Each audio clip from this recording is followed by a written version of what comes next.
ये तो गलत है कि घट रहा है, कुछ घट नहीं रहा है। असल में आवाज़ दबाई जाती है तो वो सुनती कम है। तो आप देखेंगे कि अगर बाबा टिकैत के टाइम पर सोशल मीडिया भी नहीं था, फिर भी आवाज़ सुनती थी, क्योंकि सरकारें उस वक्त आवाज़ दबाने का काम नहीं कर रहे थे। इस वक्त सोशल मीडिया है, तमाम चैनल हैं, लेकिन आप बताइए कौन कौन है यहाँ पे जो आ रहा है किसानों की बात सुनने के लिए, या किसानों के प्रतिनिधि हैं भारतीय किसान यूनियन, इनकी बात सुनने के लिए, सुनाने के लिए कोई मीडिया आपको दिख रहा है? जी। वो सुनाना ही नहीं चाहते। तो इस सरकार का काम हो गया है आवाज़ दबाना। देखिए, पार्टी की तरफ से ना कह के मैं कहूँगी, मैं एक किसान कौम की तरफ से कहूँगी कि आज भी हमारे प्रतिनिधि ज़िंदा हैं और पूरे दमखम से, जो आपने राकेश टिकैत जी का नाम लिया, नरेश टिकैत जी हैं, सभी किसानों की आवाज़ उठा रहे हैं।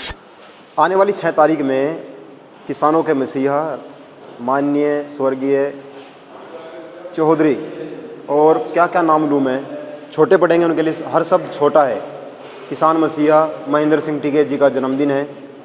और उस समय की सरकारें कैसी थी, आज की सरकारें कैसी है। हमारे साथ मनीषा अहलावत जी हैं, जो कि राष्ट्रीय लोकदल की राष्ट्रीय प्रवक्ता हैं। उनसे बातचीत करेंगे कि आज क्या समय आ गया है। एक समय था जब सरकार बहुत जल्दी मान जाया करती थी, और अब समय ऐसा आ गया है लगातार आंदोलन, धरने, प्रदर्शन करने पड़ रहे हैं, फिर भी सरकार मानने के लिए तैयार नहीं है। नमस्कार जी। नमस्ते।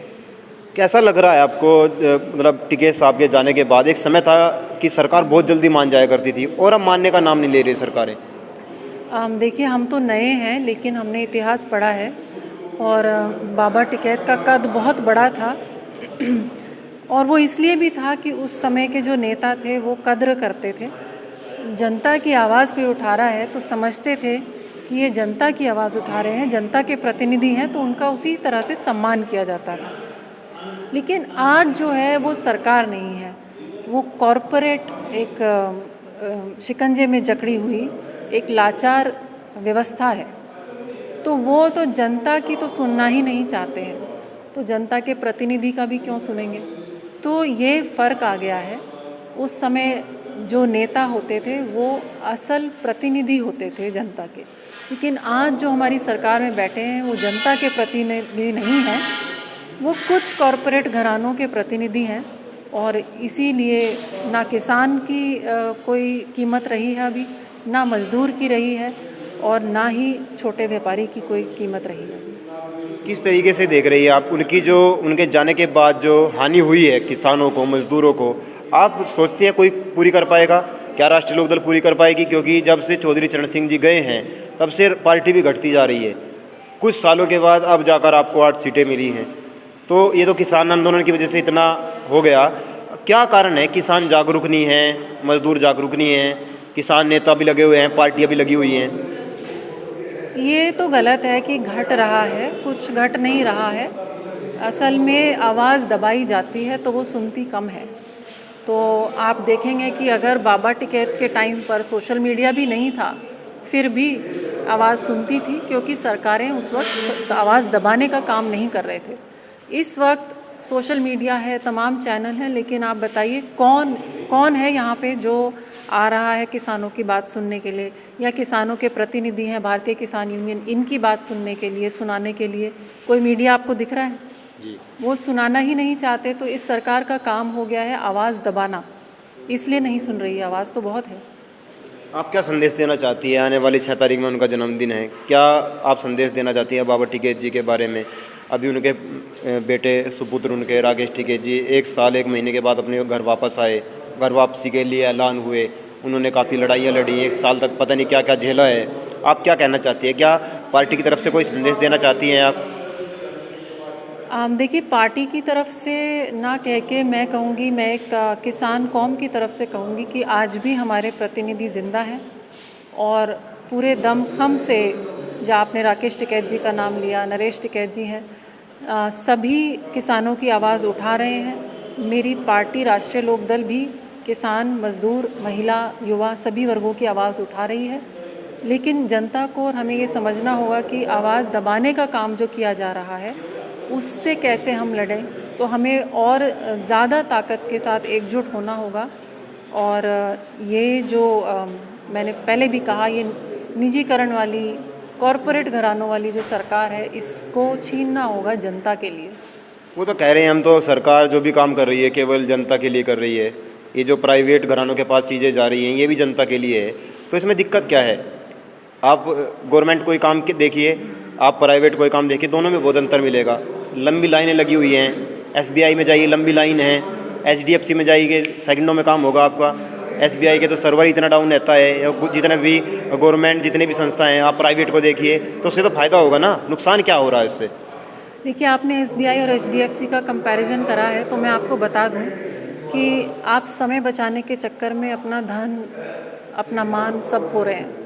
तो चुटकियों में जो काम कर रहे हैं उसकी एक कीमत होती है। SBI जिस तरह से लोन देता है इस तरह से HDFC नहीं देगा। गरीब की HDFC में कोई सुनवाई नहीं है। तो ये जो हमारे राष्ट्रीय बैंक हैं, ये गरीब किसान मजदूर के लिए है, तो इनमें एक सुनवाई होती है। ये ज़रूर है कि काम शायद समय लेता है, लेकिन आप समय बचाना चाहते हैं या देश बचाना चाहते हैं? आप समय बचाने के चक्कर में चुटकियों में घर पे खाना आ जाए, चुटकियों में बैंकिंग हो जाए, इसमें देश लूटा जा रहा है। ये तो आलस है। क्या हो गया, किस लिए समय बचा रहे हैं? तो मैं ये कहूँगी कि सही चीज़ों पर ध्यान दें। ये देखें कि जो बैंक आपके साथ खड़ा हुआ है पिछले 50 वर्षों से, और एक बैंक जो अभी आया है जिसका ये नहीं पता वो उसका पैसा लेके अडानी भागेगा कि अंबानी भागेगा, तो आप किस पे विश्वास करेंगे? तो ये जनता के समझने की बात है और जनता समझ रही है। और अगर इनकी नीतियाँ इतनी ही जनता के फेवर में होती तो आज ये बेरोज़गारी का जो आलम है और महंगाई जितनी बढ़ी हुई है ये ना होती। तो ये तो सब दिख रहा है। तो एक लास्ट में मैं क्वेश्चन ये करूँगा आपसे, आप कह रही हैं कि उसमें समय बचेगा, लेकिन आपने कहा कि धीरे धीरे जनता समझ रही है, और एक लखीमपुर खीरी का अब तक चला हुआ है मामला, उसमें तो कुछ हुआ नहीं है। किसान वहाँ भी थे, 8 की 8 सीटें BJP जीत गई, आपकी पार्टी देखती रह गई वहाँ पे खड़े। ऐसा हो गया जैसे पार्टी के लिए बहुत सारी उनकी, जैसे एक बच्चे के जो सपने होते हैं टूट जाते हैं, ऐसे पार्टी टूट गई, गठबंधन टूट गया वहाँ पे। क्या कारण रहा कमज़ोर होने का? देखिए, आप तो गठबंधन की और पार्टी की बात कर रहे हैं, मैं कह रही हूँ ये लोकतंत्र और ये देश कमज़ोर हो चुका है। तो जिस लोकतंत्र में चुनाव अगर निष्पक्ष ना हो, जिसमें एक जो सत्ताधारी पार्टी है वो हर इंस्टीट्यूशन का, हर व्यवस्था का दुरुपयोग कर रही है और धन बल हर तरह से विपक्ष को दबा रही है, तो उसमें चुनाव जीतना भी मुश्किल हो गया है। लेकिन अब राजनीति चुनाव से ऊपर जा चुकी है। मेरे ख्याल में चुनाव जीतना हारना से अब देश का भला नहीं होने वाला। तो इसीलिए किसान को, मजदूर को, महिला, युवा सबको एकजुट होकर आवाज़ उठानी पड़ेगी। जी बहुत बहुत धन्यवाद। अभी आपने हमारे साथ में मनीषा अहलावत जी जो कि राष्ट्रीय लोकदल की प्रवक्ता हैं, उन्होंने अपने सटीक तरीके से अपनी बात रखी और बताया कि जो आज की घराने हैं वो देश को लूटने के लिए, देश को खरीदने के लिए लगे हुए हैं। इससे जो जनता है वो बहुत ज़्यादा परेशान हो जाएगी और हम लोकतंत्र वाला देश है, ये लड़ाई लड़ते रहेंगे। और बाबा टिकैत जिनकी आने वाली 6 तारीख में पुण्यतिथि जन्मतिथि है, जन्मदिन है उनका, वो किसानों के लिए हमेशा लड़ते रहे। ऐसे ही आज हमें ज़रूरत है किसान मसीहाओं की, जो हमारे लिए हमारी लड़ाई लड़ते रहे, किसानों की लड़ाई लड़ते रहे, मजदूरों की लड़ाई लड़ते रहे।